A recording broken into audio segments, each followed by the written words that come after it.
Watch it!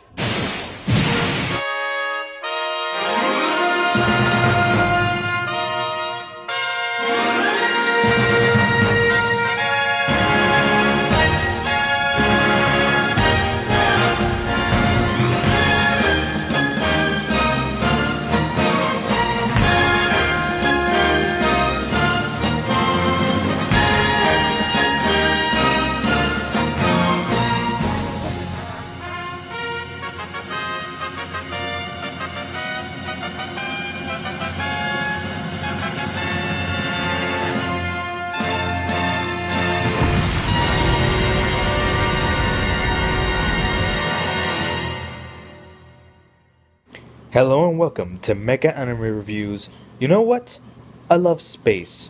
There's just something about the outer expanse of the universe outside our planet and the idea of alien life forms that I'm attracted to. That's probably why I prefer space operas over any other form of science fiction. Why am I talking about this? Well, it's because today I'm not taking a look at a giant robot show.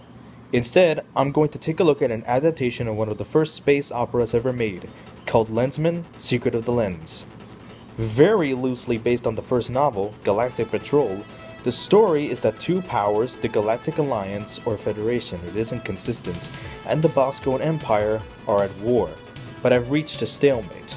On a mission to find the Devil Planet where the Bosco used as a secret base, a lensman is killed and gives his lens to the main protagonist Kimball Kinninson, a farmer boy who lives with his dad. He, along with his friend Van Baskirk, a nurse named Clarissa, and a few others, set out on a quest to save the galaxy from Helmuth and the Bosco Empire after his father is killed. The animation is incredible. The motion is very fluid, the environments look amazing, and it's generally great. There's barely any music though, mostly silent. There are some tracks, but it's very minimalistic and only come at certain points. You almost wouldn't notice it. The English dub is done by Harmony Gold. Harmony Gold is similar to Saban Entertainment in that they aggressively added anime for a more American audience, including the music and butchering the scripts. Unlike Saban though, Harmony was active in the 80s, so many of the shows that they licensed became different from their original incarnation. Mazinger Z became Dranzor Z, Macross became Robotech, Go Lion became Voltron, etc. etc. However, their English dubs have pretty solid voice actors, and this is no exception. Most of the actors do solid in their roles, though some of them are flat and dull in minor ones, but it's generally decent. As I was looking around reviews for the movie, I've noticed that most of them had never read the Lensmen books. They didn't really bother reading them, so they liked the movie. Unfortunately, I have read a Lensmen novel.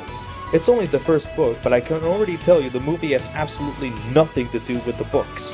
For starters, Kinson was not a farmer boy, and both he and Buskirk were lensmen who have completed their training in the novels. And Boscone is not an empire, it was a very well organized group of space pirates that just so happened to pose a threat to civilization. Oh, and that's another thing. In the novels, there was no Galactic Alliance or Federation, it was just simply called Civilization. These and a bunch of other things are just minor examples of how the movie is nothing like the book. Instead, the movie is just a generic Star Wars clone. So how does it work on its own terms? I'd say it's okay. The plot is very predictable and much like Star Wars, like I already said, which makes sense considering that at the time it was very popular, but it destroys its identity as a Lensman adaptation. There are some good points though.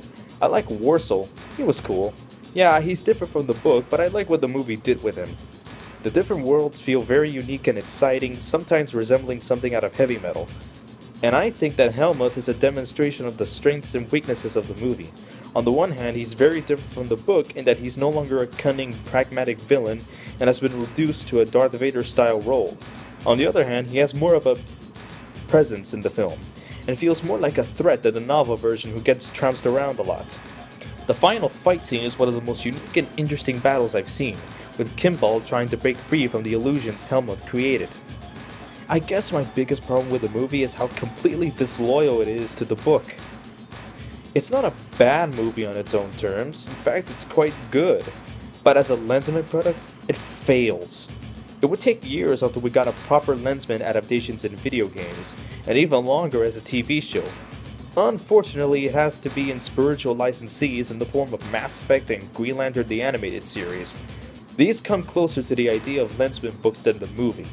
But again, Secret of the Lens doesn't suck. It's enjoyable for what it is, and I had fun watching it. But if you're expecting a faithful adaptation, oh well, see you next time on the next Mecha Anime Reviews.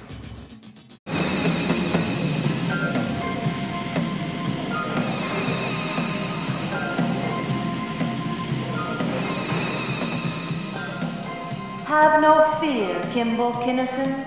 Fate has chosen you to become a Lensman. This lens will guide you on your journey. Trust in the power of the lens.